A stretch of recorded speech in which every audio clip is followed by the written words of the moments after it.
खालो फटार होई बनल जावा डीजे मनीष रक्सौल बिट्टू डीजे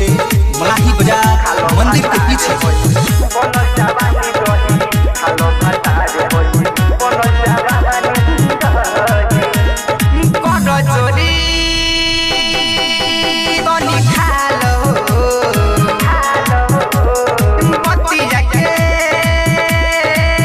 जनी टालो बड़ी हमनी होरा भइल ना कोहरा तोहारा से बेरी बेरी कही खालो फटार होई बनल जवानी दही खालो फटार होई बनल जवानी दही हाथ जोड़ी तनी खालो पति जाके जनी टालो बड़ी हमनी होरा भइल ना कोहरा तोहारा से बेरी बेरी कही खालो फटार होई बनल जवानी दही खालो फटार होई बनल जवानी दही खालो फटार होई बनल जावा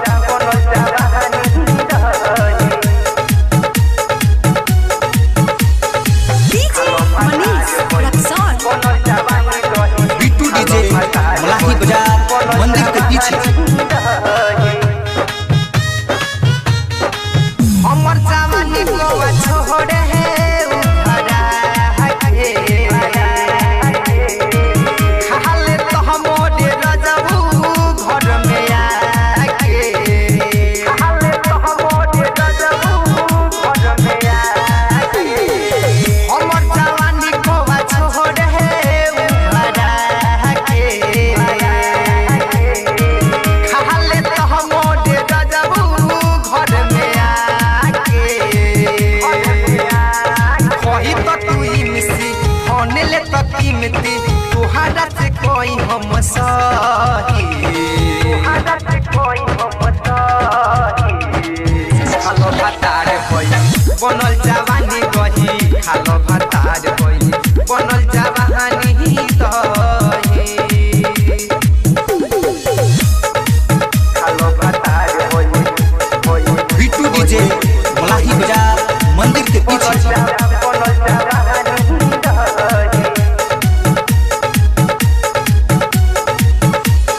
डीजे मनीष रक्सौल बनल जावा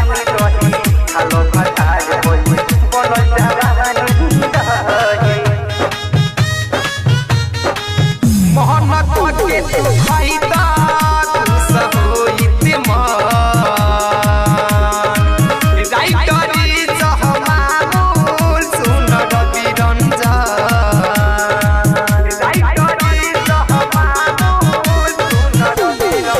मोहम्मद के तू खैदा तू सब होइते मान राइटरी जे मानुल सुन रवि रंजन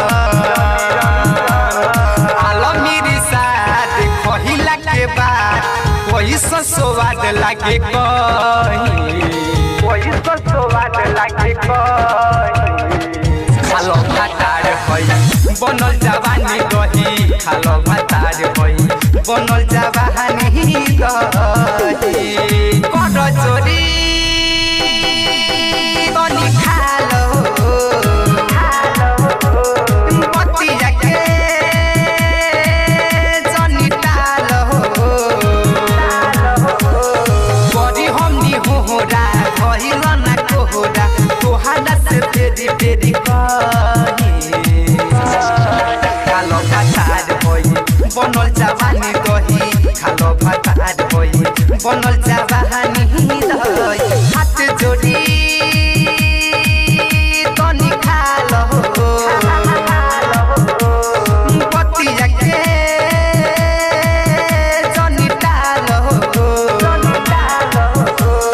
बड़ी हमनी होरा भइल ना कोहरा तोहारा से बेरी बेरी कही खालो भतार होई बनल जवानी दही खालो भतार होई बनल जवानी दही। मिठास रिकॉर्डिंग स्टूडियो सिकटा बाजार।